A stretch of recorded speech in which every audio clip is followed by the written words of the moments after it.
سلام بچه ها، خوش اومدید به چنل یوتیوب من کامیاب اصغری.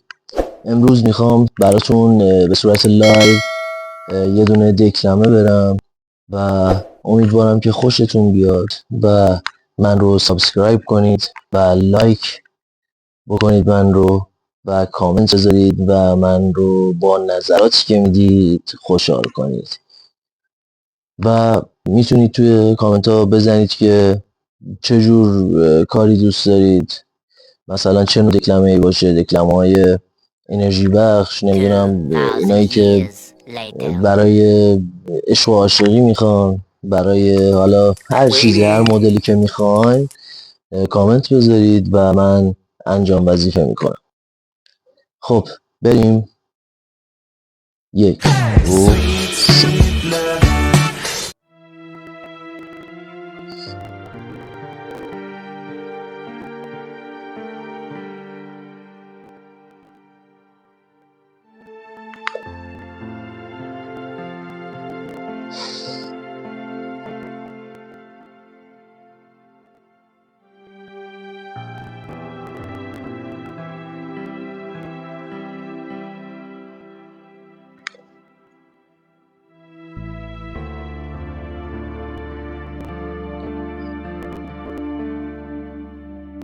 وقتی به یاد میارم روزهایی رو که با هم بودیم، اون لحظات که همه چیز به نظر بی پایان می اومد،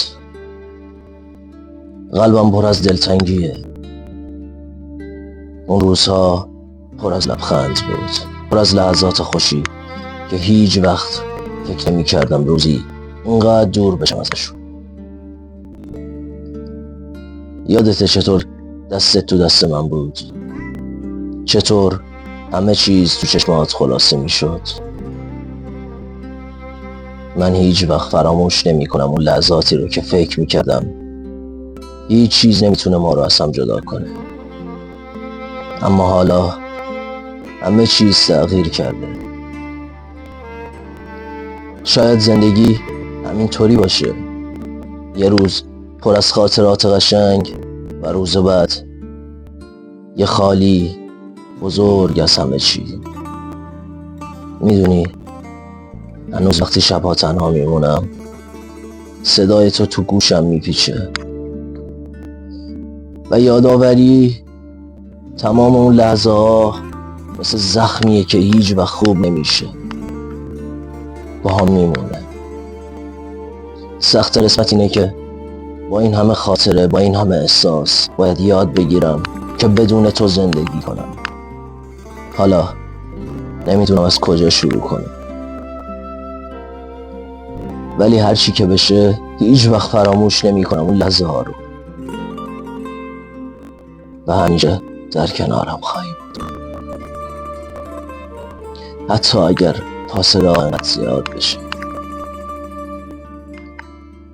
همه چیز از دست رفت، روزهایی که با هم میخندیدیم و دنیا برامون بی اهمیت بود.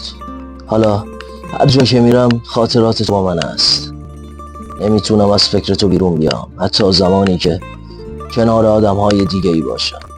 همیشه از خودم میپرسم که چرا نمیشه مثل اون روزها دوباره با هم باشیم، مثل وقتی که میگفتی تو کجایی که دریا همیشه با من بود، دریا که همیشه در قلبم طوفان کند.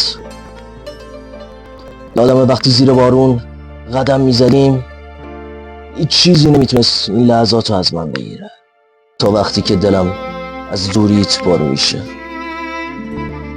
هنوز کلماتی که با هم میگفتیم تو دل من زنده. شاید روزی بتونیم با لبخند از این لحظات یاد کنیم.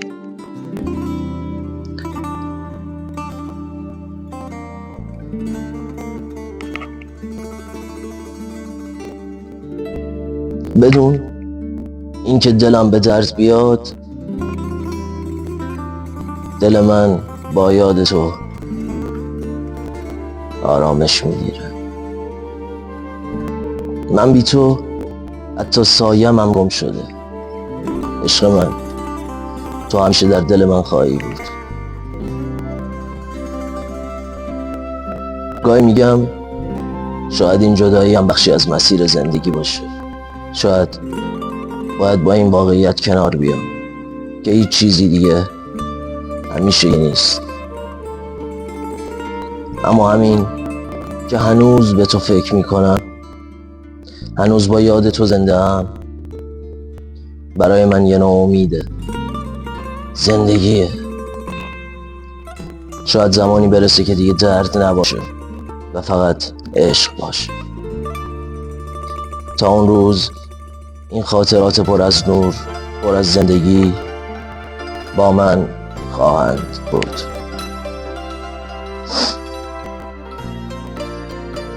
مرسی که با من همراه بودید و تحمل کردید بنده رو. اونم ازتون